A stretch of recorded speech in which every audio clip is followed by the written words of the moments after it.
Welcome to Fourth and Long for our second episode with me, Barrett Lucas. And me, Dustin Hughes. Second week of football is now over, and these referees need to go. They're getting out of control with bogus calls, no calls, things that should be called that aren't. It needs to stop now. I'm going to have a different outtake on it. These replacement officials are trying their best, but unfortunately for us, their best is horrible. I'm going to go as far as their performance is not their fault. It's unreasonable to put blame on them. Whose blame is it? It's the NFL team owners for not getting a deal done with the original officials.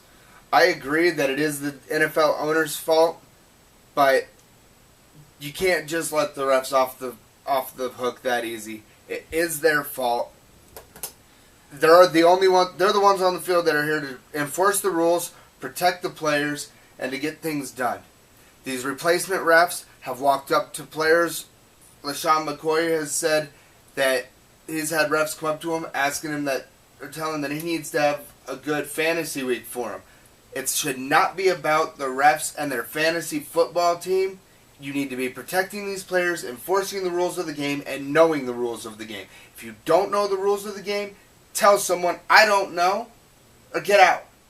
But who locked out the original refs? The NFL owners. Who hired these refs? The NFL owners. Who are training these refs? The NFL owners. You still can't take away all blame from these refs. The refs have to own up. It is their blame. Ignorance is no excuse. Just because you didn't know, then you shouldn't be there. Should the owners pay our original refs and bring them back and end this lockout? Yes. But you can't say, because I didn't know, or because I'm Division III, or because I'm... Come on, some of these people are Division III, 6-man football for high school. And whose fault is that? And the lingerie league. And whose fault is that? Is that their fault? Why can't we get Division I? Why can't they go get Division I? I'll ask NFL owners that. So that's not the replacement officials' fault. It is their fault that they don't know the rules. They go up to the street and say, hey, do you want to be an NFL referee? We'll pay you this much. I'm sure it's still a lot more than what they make at their original job. So then tell me, whose fault is this? Whose fault is this hit? Is that the NFL owner's fault that wasn't called? NFL owner's fault. That hit was a no call. That's not the owner's fault. That's the owner's fault. No way. They're hiring people off the street. They're hiring them, but if the ref is there, the ref needs to make the call. Period. It's the owner's fault. It's the owner's fault that they hired that guy. An underqualified guy to ref a professional football game is the owner's fault.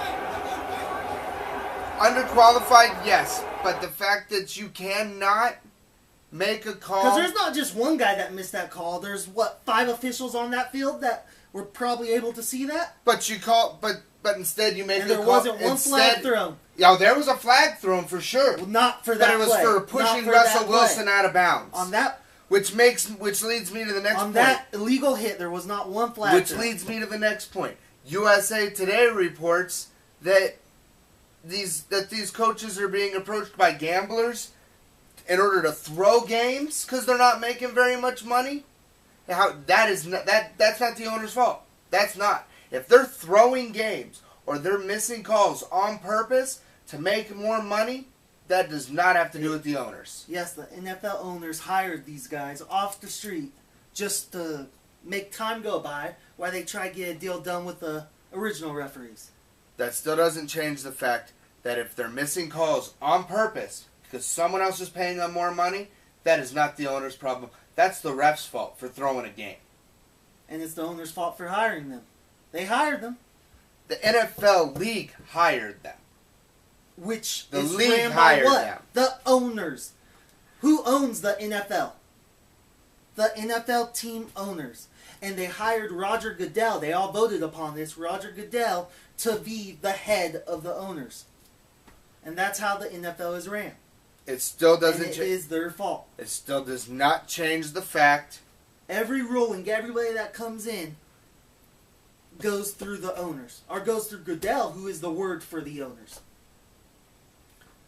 There's no doubt that the owners in the league need to pay our officials to bring them back, but you cannot pass 100% of the blame on the owners when it is the ref's job. It is the ref's job. So if you're gonna, it takes two to tango. If you're gonna bring them in, the owners were at fault for hiring those referees. Fine, but it's not 100% of their fault. These referees are now on the field. They need to make these calls. I agree to disagree. They need to make the right call. It's the owner's fault. I mean, yeah, the referees could probably. Referees are throwing flags when they don't need to throw them. But the game is way too fast paced for them. Way too fast paced. They're used to, say, Division III football, where it's a lot slower game, and they could see everything. Now, everything's happening so fast, we see it easily on replay. It's replay. But a pass interference, a little shove like that, they don't see that. They're not trained to see that. Our second topic is Peyton Manning, how he did. I think he did all right. Besides the 7 completions in the first quarter, 3 of them to the Atlanta Falcons. Other than that, in the first quarter and throughout the rest of the game, he looked good. The way the ball's coming out, because he can't grip that ball as tight as he used to, it's now fluttering out of there, being hung up in the air too long. And instead of throwing it at one angle, he's got to throw it on another angle. That's going to make a big difference as the season goes on. The Broncos got a very hard schedule. They're going to play a lot of good defenses that are going to be able to disguise things, stack 10 people in the box, 9 people in the box, and then all of a sudden drop 6 of them back into coverage. Peyton can see that better than anybody else in the game. But Atlanta sure had him confused. Yeah, Peyton did not have a good game, at least not have a good first quarter. 24 of 37, 241 yards, 1 touchdown, 3 interceptions. Yeah, definitely not the greatest, but let's not overreact. It's just one game. That wasn't even his worst game in 2007 versus the Chargers. He had 6 interceptions, with 5 of them coming in the first half. So, I mean, he has had his bad games before. I think he'll come through the season. One of my concerns is the fact that Brock Osweiler reported that if Denver's defense would have gotten the stop, they would have put him in to throw the Hail Mary pass. Peyton Manning has never been taken out and substituted by another quarterback. And the fact that now you're getting reports that he would have been gives me concerns about his arm strength, his velocity, and can he throw that ball deep. He used to be able to throw the ball deep. It might not have had a lot of zip on it, but now Denver is saying, we're not trusting you to throw this deep pass. Yeah, Peyton Manning was never a deep passer. Obviously, the coaching staff thought Brock Osweiler could get that ball to the end zone and Peyton can't. I mean, I don't think it's nothing to worry about. I think Denver's fans should be real worried about it. I wouldn't be happy if they did that. If I was a Denver fan. Plus, it's a word of mouth of a backup quarterback. He's not on the street already. We're gonna go to our picks now. Last week picks were a little off. Some weird things happened in some games. Who would have thought Arizona would have shown that they were somewhat good enough to beat New England? I was surprised. Very surprised. I'm going to start with Thursday night football. The New York Giants and the Carolina Panthers. I'm going to take New York over Carolina in this one. Panthers' defense is ranked 19th, while New York's offense is ranked 2nd. Probably a little overflated by Eli Manning's 520 yards last week. But I don't think Carolina has a defense to stop New York. Absolutely not. New York Giants will get this one. We're going to go to our next game. Buffalo and Cleveland. I'm going to take Buffalo over Cleveland in this one. Well, I'd like to see if C.J. Spiller could reproduce what he did the last couple weeks. And I'd also like to see if Trent Richardson for Cleveland could show the life he did last week. I think C.J. Spiller is going to have one heck of a game against Cleveland. C.J. Spiller has been on a tear these first 2 weeks. I expect him to just run the ball down Cleveland's throat once again. And if you've got him in your league, start him, because he's sure getting a lot of points for fantasy owners. I've got Buffalo in that game as well. Cincinnati versus Washington. I'm going to take Cincinnati over Washington in this one. I think Andy Dalton and A.J. Green will shine against Redskins defense that's already facing injuries in Arakapu and Carricker. Even though Arakpo is hurt, they've still got London Fletcher. They've still got a fairly good defense there that can hold things together. And I think Washington's offense is good enough to take on Cincinnati's defense, who should just be the 49 Cowboys. All you're doing is moving players from one team to Cincinnati. And Cincinnati, I think their offense is pretty good. I like Andy Dalton. I like Green. But I don't think their defense is that good. And I think that RG3 is going to exploit some places in their defense. You're not quite after the week he had. He can run it. He can pass it. You're not quite sure. He can slow defenses down in their thinking. And I think he's going to have a good week. I gotta say, about Cincinnati's defense, when they have Taylor Mays on the field, safety, he cannot cover. He cannot get his hips squared away. He's a big hitter. And Washington could very well exploit that all game. Not only him, Terrence Newman's starting to get a little old. When he's out there as their corner, I mean, Santonio Holmes could just blow right by him. I think saw it happen with Washington and Dallas last year. Santonio Holmes could get right by him. I think it'll be a good game, but I'm still going to say that Cincinnati will score more points than Washington. Same of the game. Detroit and Tennessee. I'm going to take Detroit in this one. Short's return to Tennessee since he's been their coordinator. Personally, I think he was almost better as a coordinator than a head coach. But I'm definitely going to take Detroit on this. Tennessee hasn't shown me anything in these first 2 weeks. Calvin Johnson's due to have a big game. Yeah, Matthew Stafford can't keep playing horrible football, making bad decisions over and over and over and over and over. He's got to have a good game. Yeah, I think Calvin Johnson will blow up this game. Jacksonville versus Indy. I'm going to take Indianapolis in this one. The only answer I got is Jacksonville is a horrible team. I'm going to agree. Jacksonville's got nothing. Andrew Luck's going to get his second win. Yes, and this time, I think it's going to be by more than 3 points. Oh, definitely. I agree. Kansas City and New Orleans. Going to take New Orleans in this one. These are two teams that really play. They played 8 times since 1972. And Kansas City, honestly, has not won in New Orleans since Joe Montana was their quarterback. Have you seen Kansas City play these first 2 weeks? They're horrible. Horrible. Kansas City couldn't hit the ground if they fell. Although you can't say much better for New Orleans.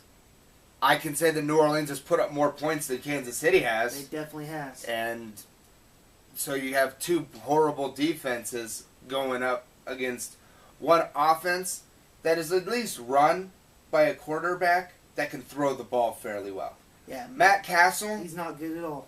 Had one good year in Indy. Or not in Indy, but in New England. And I'm going to contribute most of that success Bill to Belichick. Absolutely, Yeah. Bill Belichick. I agree. So I think New Orleans is going to shut down Kansas City. And unfortunately for the team that I thought was going to win that division, who I'm definitely reconsidering that now, is going to start this season 0-3. Yep. Instead of having a schedule that they possibly could have started 2-1 with that one loss coming to Atlanta. Because Atlanta's good this year. Atlanta's really good. We've got the New York Jets versus the Miami Dolphins. I'm going to take the Jets over Miami this one, but it will be a close thriller. I still don't buy into the Jets or the Dolphins. So I think if the Jets want to win this game, they put in Tebow. Reason being, Tebow ran all over Miami last year when he played for Denver. Tebow did the same when Tebow came in last week. He had a couple of good runs against the Steelers, was showing signs to the Steelers that he did when he played them in Denver in the playoffs. He doesn't need to throw that ball to beat Miami. I think Tebow will see 5 to 10 snaps. I think he needs to see more than that, and I think if New York wants to really win, I've got New York winning this game, but I definitely think Tebow's going to get some playing time. If you saw Rex Ryan in this last interview, when they brought up Tebow and why they pulled him, that he pulled him too early, it was the first time I've seen Rex Ryan get mad in an interview or in a post-game press conference. Yep. Unfortunately, this is probably the blowout of the week. San Francisco and Minnesota. Yeah. Yeah, Minnesota doesn't have anything. San Francisco has the perfect defense to cover their offense, which is run, and that's all they got. And you got one wide receiver. And Percy Harvin, and he's had a good couple of games. They'll put a safety over the top of him, and that'll stop him. And I think the only way Minnesota could make this a close game is if San Francisco has a hot head and overlooks them. Yeah, I got San Francisco that. Dallas takes their first home game this week against Tampa Bay. Yeah, I got Dallas over Tampa Bay. Yeah, they'll be a little upset over what happened in Seattle last week, and they'll win the game. I think so. Doug Martin could have some good running. Have some good running plays here. Josh Freeman could do all right. I mean, Dallas has really greatly improved that defense, the pass defense that they've got. So I don't think Josh Freeman's going to have a huge game, but he's definitely got a little bit. With this new rookie running back that Tampa Bay's got, you can't just think that Freeman's going to throw the ball. You definitely got to respect that run a little bit. I'm also surprised seeing Mike Williams making a comeback in Tampa Bay. Yeah, he had a great game last week against New York. But I still got Dallas. Yeah, I still have Dallas. They're mad about what happened in Seattle. They finally get to come home and play a home game. I think I've definitely got Dallas winning this one. I think Romo will have a good game. Romo had a good game last week. It's not his fault that his receivers couldn't catch the ball. Des Bryant drops 3. Jason Witten drops 3. And some of those balls were guaranteed touchdowns. Yeah. If Dallas could have at least, if Dallas's receivers could have caught the ball, that game could have been a completely different story. But the fact that they kept dropping them, and I don't know if it was nerves for Jason Witten of becoming the third best all time for tight ends when he hit 700 catches, but it was unacceptable to be dropping that many balls. Yeah, it is. Especially with somebody that, when Jason Witten is... first thing first, you're a professional. They expect you to catch it when the ball hits your hands. And it's Jason Witten. Yeah. One of the best, if not the best, tight end in the football right now. I wouldn't say the best, but yeah, he's definitely top 5. Atlanta stays in the AFC West Conference, plays San Diego. Yeah, it's the battle of undefeated teams. They're both 2-0. I think Atlanta will win this game. Coming off a big win in Denver, Matt Ryan's first Monday Night Football win of his career. Yeah. I've got Atlanta in this too. Even though they are going to San Diego, and that has been a tough place to play. Phillip Rivers does do very well there. Atlanta's defense is just coming out. Playing lights out. It'll be a tight game. But I think Matt Ryan and their passing offense will be a little too much. Another Battle of the Birds. We had this Battle of the Birds last week with Philly and Baltimore. We got Philly and Arizona. This is my upset pick of the week. Yeah? I'm going to take the 2-0 Arizona Cardinals over Philadelphia 2-0 Philadelphia Eagles. I want to agree with you. Philly has just looked too bad to be 2-0 right now. On paper, don't get me wrong, Philly's got a really good team. But with their performance, they should be 0-2 right now. 9 turnovers in 2 weeks. You should not be winning games. Michael Vick did take the Baltimore game over at the end. I got Philly winning this one, though. Yeah, I got Arizona forcing the Eagles to make all those turnovers they've been making. And I don't think Kevin Kolb can do it again. Kevin Kolb didn't do it last time. It's the Arizona defense that did it. Houston and Denver. I'm going to have Houston And this one, pretty much, Houston has way too many weapons on offense for Denver's D. They got the 2 running backs with Arian Foster, Ben Tate, Andre Johnson, Matt Schaub, and Denver's D won't be able to keep up. Not only that, but Wade Phillips might not be a good head coach, but he is one heck of a good defensive coordinator. I've got Houston winning this one. I think the defense is too strong. They're going to cause a lot of looks, possibly confuse Manning again. And with Andre Johnson and Arian Foster, I mean, that offense is just too explosive. I've definitely got Houston on this one. Pittsburgh and Oakland. Got Pittsburgh in this one, no brainer. No, Yeah, there ain't nothing to say about that. no, nothing to say. Pittsburgh. AFC Championship rematch. I'm gonna take Baltimore in this one.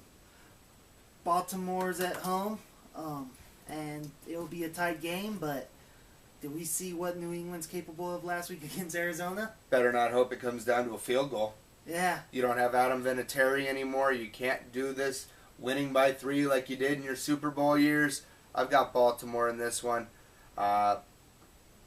Look for Ray Lewis to be strong and have a real good game. and not counting the playoffs, Baltimore won their last 12 home games. Yeah, So yeah. Green Bay comes into Seattle at Quest Field. What do you think of that game? well, I'm not sure if anyone is still sleeping on Seattle, but if they are, anyways, I'm gonna take Green Bay in this one. But it will be a lot closer game than a lot of people think. And not because Green Bay's gonna not do good, but Green Bay's D is gonna load up for Seattle. I was torn between this game. Green Bay's offense, Seattle's defense, Marshawn Lynch versus Green Bay's defense. Green Bay's got some good cover corners. He's going to be able to cover the pass. Braylon Edwards, Sidney Rice, be able to cover him fairly well. But then I remember what I saw with the Niners playing that Green Bay defense, and Frank Gore just taking off. Right now, Marshawn Lynch is running a little bit stronger than Frank Gore is. Not to take away from anything Frank Gore is doing, because, I mean, they're both real close in yards right now. But Marshawn Lynch is going to hit beast mode. And when he does, Green Bay can't be making these arm tackles to try to bring him down like they were able to do in the Bears game. You've got to wrap Marshawn Lynch up and do it at the legs to stop those legs from moving, but he just gets so low. I'm going to take Seattle just because I think Marshawn Lynch is going to have a real good game, but it's going to be real close. It's going to come down to maybe even the last possession. I think it'll be a close game. Like I said last week, playing at Quest Field is a hard place to play. That 12th man is ridiculous. Absolutely, Dallas found that out. You can't fumble a kickoff at the beginning and let that crowd get loud and expect to come back and win. Green Bay's got their hands full playing Seattle. We'll see what happens. Definitely. We're going to wrap it up today with Andrew Luck and RG3, how each one of them did. Andrew Luck was 20 for 34, 224 yards, 2 touchdowns, 0 interceptions, 4 carries for 21 yards. It was pretty good against the Minnesota defense that's been historically, they've got a good defense to stop the run, but if you're going to pass on them, they've just been really, really bad, and it really doesn't look like it's changing this year. Yeah, I mean, both players actually had a decent game. I'm going to give Luck the win this week. The way he marched down that field was just incredible towards the end. Plus, he did something Peyton couldn't do. He won his home opener as a rookie. So he beat Peyton in that field. RG3, I think, did better statistically. He was 20 of 29, so they both had the same amount of completions. but RG3 had less attempts. Luck had more yards. RG3 only threw for 206 yards. RG3 also threw for 1 touchdown and had 1 interception. That's the flaw right there. But what separates it from there, RG3 also had 82 rushing yards and had 2 rushing touchdowns. So RG3 scored 3 touchdowns to Andrew Luck's 1 touchdown. 2 touchdowns. I'm going to give this to Andrew Luck, though, for the only reason, while RG3 had better completion rating, had more rushing yards, had more total touchdowns, Andrew Luck drove that ball down the field with 30 seconds left in the game and a tie game, put him into field goal range to have them win. And he did it in 27 seconds left, 3 seconds left over, so Minnesota was done at that point. Yeah, they both did good. Luck had a 115 quarterback rating, I believe, and RG3 had 100. I'd give Andrew Luck an A and RG3 a B on the day. So, and like I said, the only reason I'm going to take Andrew Luck over RG3 this week is just because he marched the ball down the field so quickly and was able to put it in the end zone, or not in the end zone, but in field goal range. However, what I'm also going at, RG3 is playing a St. Louis defense that has been recharged, rejuvenated, and re-energized now with Jeff Fisher as that head coach. Jeff Fisher is a defensive-minded head coach. He did the same thing when he was in Tennessee. And Cortland Finnegan is playing lights out. He's a monster. Playing great. You've got Chris Long, and you've got Cortland Finnegan been doing great. I mean, his main game is getting people's heads. And he got on Josh Morgan's head, and that costed the Redskins possibly the game. Absolutely. It made them go from 47-yard field goal to 62, something like that. And you just can't do that. All coaches tell you. And that kick. You always know the second person's the one that's going to catch the flag. Mm-hmm. Always. First guy doesn't. It's not seen that the first guy does it. The second guy's the one that gets caught. I mean, we see Finnegan throughout his whole career. That fight with Andre Johnson getting in his head. 2 weeks ago, after Calvin Johnson got hit, he grabbed his pieces of the helmet and threw it to the St. Louis sidelines. Cortland Finnegan's smart. He might be a little dirty, but he's way dirty. But the thing smart. is, he's dirty about talking. He gets the other people upset where they do the dumb things, like throwing the ball at you. Yeah. So we could be talking a different scenario here if RG3 wins his game against a harder defense, but we're not. Josh Morgan screwed that up. Andrew Luck gets the win this week. And did you also hear Josh Morgan's getting death threats from Washington Redskins fans on Twitter? I mean, come on, NFL fans. I mean, I know they love the game. Nobody loves the game as much as us here.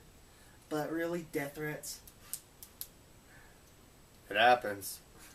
Well, that's all we have this week for 4th and Long. Please join us next week where we can talk a little more football with you. Thanks. Thank you.